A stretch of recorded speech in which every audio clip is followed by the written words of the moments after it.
Pelantikan dan pengukuhan pengurus Ikatan Praktisi Ahli Demografi Indonesia IPADI Cabang Provinsi Aceh periode 2017-2020 oleh Ketua IPADI Pusat, Dr. Sudibyo Ali Musoh. Pengukuhan ini dilakukan pada kegiatan Forum Peningkatan Jejaring Kemitraan dalam rangka pemanduan kebijakan pengendalian penduduk dan Pusat Studi Kependudukan, Koalisi Kependudukan, PAPSEDU dan IPADI di tingkat provinsi dan kabupaten kota yang digelar di Hotel Mekah, Banda Aceh, Rabu 9 Mei 2018.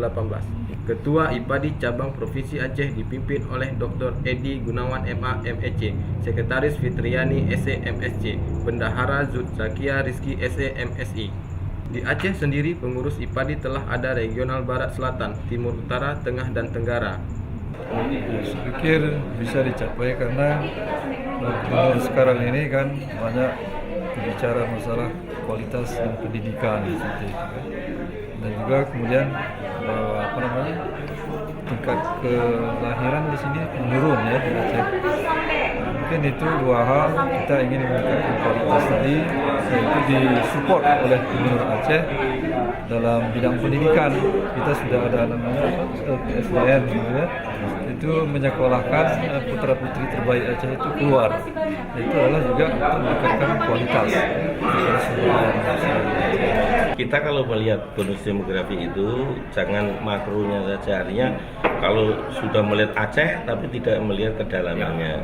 Artinya harus melihat ke kabupaten kota juga. Kadang-kadang kalau kita melihat Indonesia lupa melihat provinsi seperti apa gitu. Jadi seolah-olah Indonesia akan memasuki bonus demografi padahal provinsi lainnya sudah melewati dan sebagainya. Seperti juga Aceh.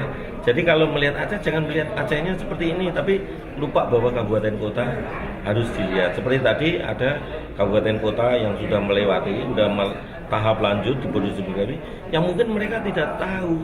Sehingga bagaimana mereka memanfaatkan sumber daya manusianya itu secara optimal.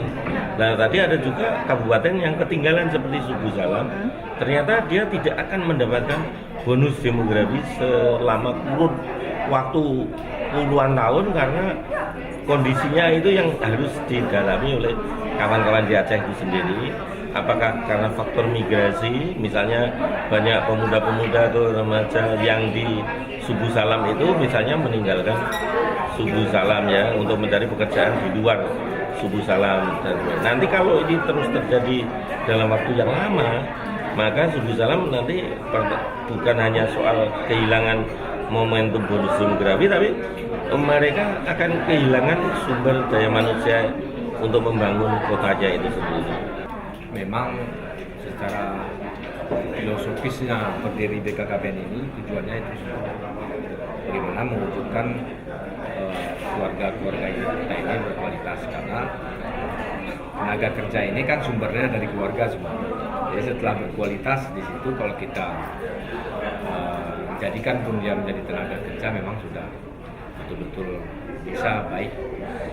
Dan khusus untuk Aceh saya rasa ini harus kita rubah image yang selama ini seolah-olah perempuan itu tidak boleh bekerja dan sebagainya. Tinggal lagi sebenarnya di dalam syariat kita pun bukan tidak boleh bekerja, boleh bekerja. Bayangkanlah zaman-zaman dahulu panglima perang aja orang panglima melayati, Cutnya Adin, Cut Mutia, itu kan sebagai contoh juga itu.